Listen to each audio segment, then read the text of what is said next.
परशुराम की जय हो। हर हर आज 14वें मनवंतर के 28वें त्रेता में आज ही के दिन भगवान परशुराम का प्रादुर्भाव भारत के वैसे 27 जगहों पर लोग परशुराम की जन्मस्थली मानते हैं। उत्तर प्रदेश वाले शाहजहांपुर में जलालाबाद एक है, हरियाणा में अलग, महाराष्ट्र वाले चिपलून में, मध्य प्रदेश वाले इंदौर के पास जवापावा में, और बिहार में जमनिया एक जगह है गंगा के किनारे, अब यूपी में है वो। ऐसे कई जगहों पर, और आसाम अरुणाचल वाले वहाँ परशुराम कुंड है। जगह जगह परशुराम अश्वत्थामा बलिर्व्यासो हनुमानश्च विभीषणः कृपा परशुरामश्च सप्तैते चिरजीवनः। ये 7 जो हैं चिरंजीवी हैं। और महेंद्र पर्वत में ऐसा वर्णन आता है पुराणों में, भगवान व्यास ने लिखा है कि परशुराम आज भी वहाँ तपस्या करते हुए और कालक्रम के प्रभाव से समय समय पर विभिन्न महापुरुषों को उन्होंने आज भी जो साधना करते हैं। परशुराम एक ग्रंथ है कल्पसूत्र, उसमें त्रिपुर सुंदरी की आराधना का वर्णन है। तो उस दृष्टि से अगर देखा जाए तो 14वें मनवंतर के 28वें त्रेता में काल मीमांसक की दृष्टि से 1,79,76,000 वर्ष काल मीमांसक परशुराम का काल मानते। और अगर व्यास की दृष्टि से देखें तो 5 करोड़ से ज्यादा परशुराम का प्रादुर्भाव का काल होता है। आज ये अक्षय तृतीया है जिसमें हम समाज के लोग सामूहिक बालिकाओं का पाणी ग्रहण विवाह संस्कार करते हैं। दूसरा यज्ञोपवीत संस्कार होता था, जल वगैरह, अब कुछ खाद्य पदार्थ व्यक्ति दान आदि करता था, जो आज के दान पुण्य या उपासना आराधना से वो अक्षय होता था, उसका कभी क्षय नहीं होता। यहाँ प्रातःकालीन भगवान शिव का 1600 से पूजन और दूध से महाअभिषेक किया गया। जो यहाँ के ब्रह्मीभूत जिन्होंने अपनी पंच कर्मेंद्री, पंच ज्ञानेंद्री और 11 जो मन है, सांख्य के 24 तत्वों को देखते हुए समाहित कर अपनी पराचेतना को ब्राह्मी चेतना में समाहित कर आज हम लोगों के बीच में नहीं है। लेकिन उनका जो चिंतन है, जो उनकी एक आध्यात्मिक कास्मिक एक ऊर्जा है, प्रकाश है, महापुरुषों के धर्म स्थलों का पूजन अर्चन दर्शन से एक चमत्कारी आध्यात्मिक शक्तियाँ मनुष्य को प्राप्त होती हैं। जो लगभग ये 700 वर्ष से प्राचीन भगवान आदि शंकराचार्य ने 10 नाम की व्यवस्था दिया था। 10 नाम में उनके गुण कर्म के आधार पर और उसके अनुसार मठों की स्थापना किया। मठों से समाज को दिशा दशा एक मार्गदर्शन गति मिलता रहे कि हमको अपने जीवन में क्या करना चाहिए, क्या नहीं करना चाहिए। क्योंकि जो मानव जीवन है देव दुर्लभ है। हीरा जैसे अमूल होता है, वैसे जो आपका ये जीवन है दुर्लभो मानसो देहि देहिनाम क्षणभंगुरम तत्रापि दुर्लभम मन्ने वैकुंठम प्रिय दर्शनम। ये जो मानव जीवन था, जिसको प्राप्त करने के लिए देवता भी तरसते हैं, ऐसे देव दुर्लभ मानव तन प्राप्त किए। और लगभग हजारों साल से ये जो मठ है, इस क्षेत्र के लगभग हजारों किलोमीटर में लोगों की आस्था, श्रद्धा, भक्ति का केंद्र रहा है।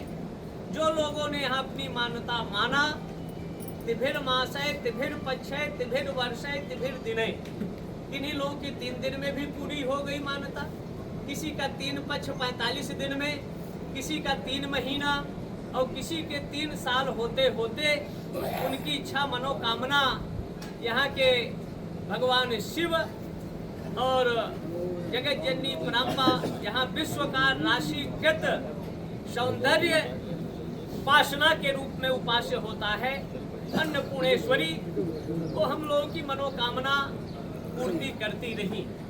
तो आज उस महाविभूति का जन्म काल है, जो उस समय अगर देखा जाए तो सहस्त्रार्जुन नाम के भी राजा रहे, जिसकी वस्तु अगर नाश हो जाती है, चोरी हो जाती है, तो सहस्त्रार्जुन के अगर मंत्र का जाप करें तो 1 हफ्ता के अंदर आपकी वस्तु का पता वो मिल जाता है।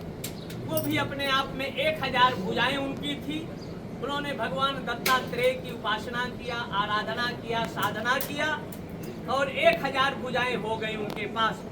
नर्मदा का प्रवाह 5 किलोमीटर वो अपनी भुजाओं से रोक देते थे। इतने प्रतापवान राजा थे, धर्मनिष्ठ थे, कर्मनिष्ठ थे। लेकिन एक दिन वो पहुंचे जमदग्नि के आश्रम पर 10,000 फौज के साथ। तो संत जी ने, जमदग्नि ने उनका स्वागत किया, रहने के लिए टेंट दी, जो जिसकी आवश्यकता थी उन्होंने पूरा किया। और जब राजा सुबह चलने लगे तो जमदग्नि से कहते हैं कि महाराज, आप किस फूस की झोपड़ी में, फूस के आसन में आप विराजते हैं, लेकिन आपको यहाँ हमको कुछ दिख नहीं रहा। ये जो हम लोगों ने कामना किया कि ऐसा बिस्तर मिले, ऐसे खाद्य पदार्थ मिले, वो सब हमको यहाँ मिला, लेकिन ये सब आपका हो कैसे रहा। अंतोगत्वा जमदग्नि ने कहा कि महाराज, ये जो कुछ भी है ये हमारी गाय है। जैसे यहाँ भी आश्रम में गाय है, जो नंदिनी के रूप में थी, सुरभि के रूप में थी। यम यम चिंतते कामम तम तम प्राप्नोति भूतले पुमान। इस भूमंडल में मैं जो जो चिंतन करता हूँ, ये भगवती गाय की इच्छा से हमको प्राप्त हो जाता है। मेरे यहाँ चाहे लाखों लोग आ जाएं, भोजन, बिस्तर और रहने की कमी नहीं है। तो राजा बड़ा प्रसन्न हुआ। तो कहा, ये साधु के आश्रम में गाय नहीं रहना चाहिए, ये राजप्रसाद में रहना चाहिए। और यही झगड़ा होता। और उस झगड़े में नंदिनी से जो वाल्मीकि लिखते हैं कि 10,000 तरह की फौज नंदिनी से उत्पन्न हुआ। राजा की 10,000 सेना को काफी क्षति पहुंचाया और नंदिनी सुरभि गाय को राजा नहीं ले जा पाया। अंत तो गत्वा फिर एकांत में आए और जमदग्नि का गला सहस्त्रार्जुन ने काट दिया। उनके जो गुरुकुल था, 10,000 छात्र भारतीय संस्कृति का खड़ंगोधयो वेदों के अध्ययन अध्यापन करते रहे। अंततोगत्वा उनकी मां ने आवाहन किया। परशुराम भी दत्तात्रेय की उपासना किया और महाराज सहस्त्रार्जुन ने भी दत्तात्रेय की उपासना से असीमित शक्ति और वरदान प्राप्त किया। तो उन स्थिति में परशुराम ने फिर भगवान शिव की भी उपासना किया। दत्तात्रेय ने उनको खड़वांग दिया और भगवान शिव ने उनको कटार जो फर्श है उनके हाथ में देकर सामाजिक संतुलन, अनाचार, दुराचार, पापाचार समाज से संतुलित रहे। मतलब बल और बुद्धि में समन्वय का काम। दो शक्ति अगर समन्वय रहेगा तो सामाजिक संतुलन सही रहेगा। लेकिन अगर बल अनियंत्रित हो जाए और बुद्धि सही काम नहीं करे तो समाज में संघर्ष प्राय प्रबल होता है। तो प्रबल ना हो इसलिए उन्होंने अनेक शास्त्रों का अध्ययन, अध्यापन, साधना के माध्यम से सामाजिक उत्कर्ष के लिए और तत्कालीन एक महाराष्ट्र से गोवा के रास्ते में चिपलून जगह है, वहां काम, काल और परशुराम की 3 मूर्तियां हैं। जब वो उनके पिता की तिथि आती है तो वहां एक कुंड है। उस कुंड का जल प्रायः सफेद रहता है दूध जैसे, लेकिन जहां मध्याह्न का काल आता है और परशुरामों के वहां के लोगों की मान्यता है कि जब आएंगे तो जो उनकी मूर्ति है काम और काल का, क्योंकि काम पर भी विजय किया था परशुराम और काल पर भी विजय किया।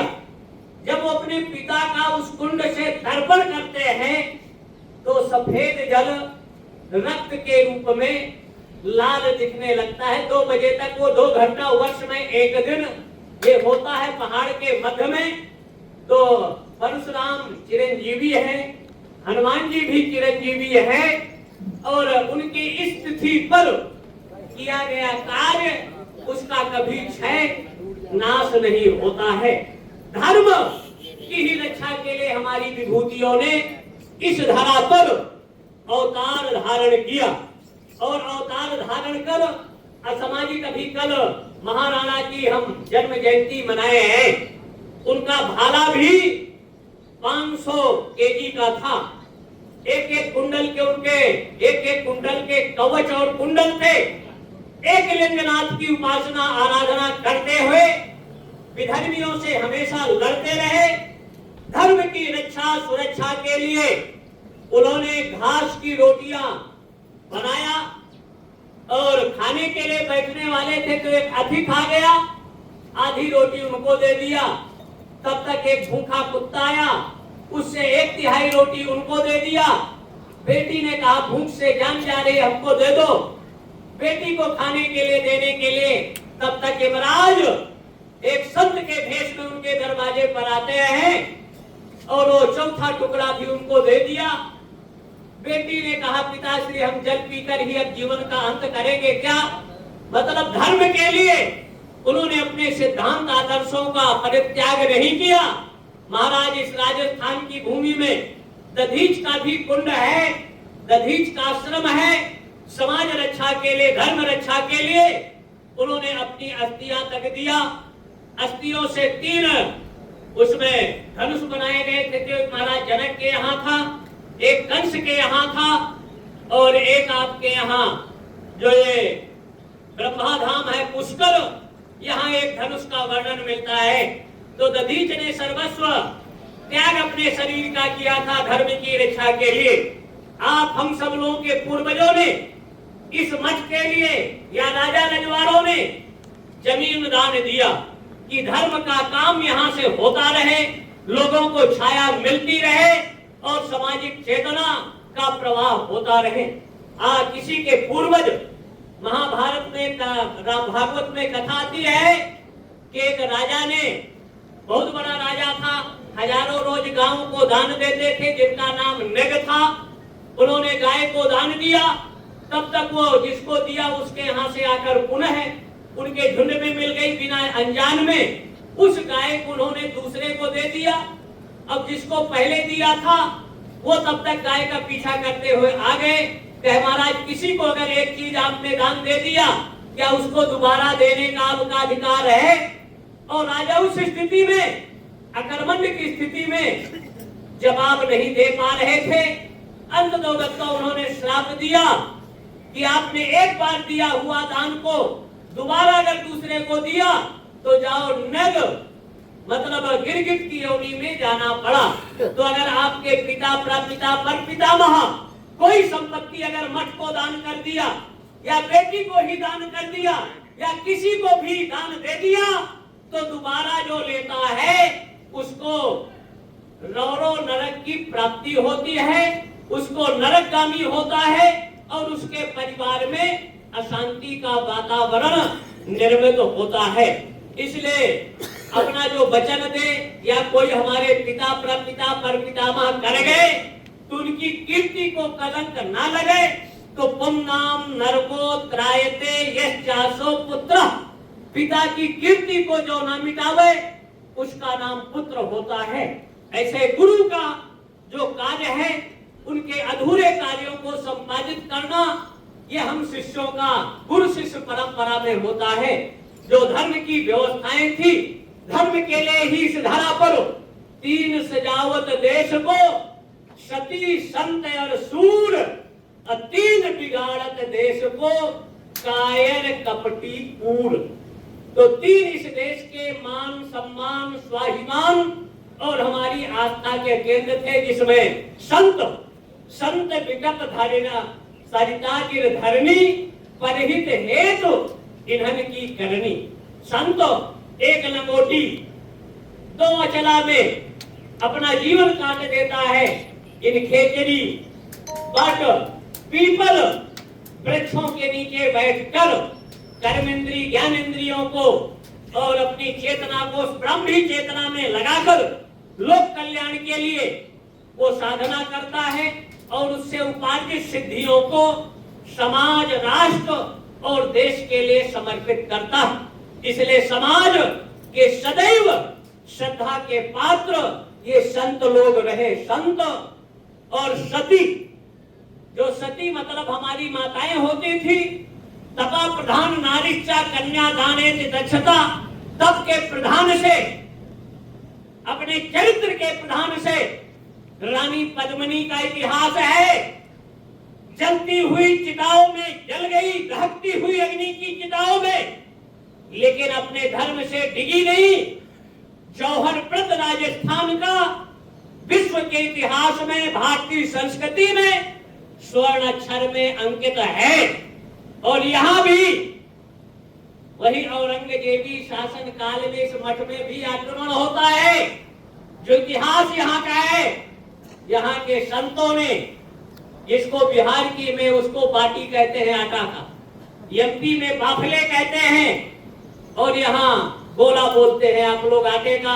अग्नि में पकाकर दाल और बाटी या दाल बाफले चूरमा, और वहां भी जब यहाँ औरंगजेब आता है तो रोटा, यहाँ रोटा बोलते हैं। तो उन रोटों के माध्यम से औरंगजेब की सेना को, वैसे संत जो कहते हैं बम बोलते हो, जब भोलेनाथ के मंदिर में जाते हो तो जो आपका खाद्य पदार्थ है उसमें बम की शक्ति आ जाती है। वम इत अमृत बीजम, वन अमृत का रूप भी करता है और बम का भी काम करता है। अंग्रेजों के काल में संत उसका सदैव प्रयोग करते रहे। आटे से बम बना देते थे, जो रोटा था आपका, और जब साधुओं ने औरंगजेब की सेना को भगाया तो उनके जो खाद्य बर्तन बनाने वाले हैं वो यहाँ प्रत्यक्ष प्रमाण के रूप में है। तो संतों की तपोस्थली थी, उपासना स्थली थी। वैसे भारत में बहुत से 3000 से ज्यादा धर्म स्थल हैं, संतों की साधना स्थली है। यहाँ राम भी साधना करते हैं, यहाँ कृष्ण भी साधना करते हैं, वामन भी करते हैं, दुर्गा भी करती है, शिव और विष्णु ये सब हमारे आपके पूर्वज थे। इन्होंने साधना उपासना के माध्यम से नर में नारायणत्व देवत्व को प्रकट किया था, और ये आप भी कर सकते हो।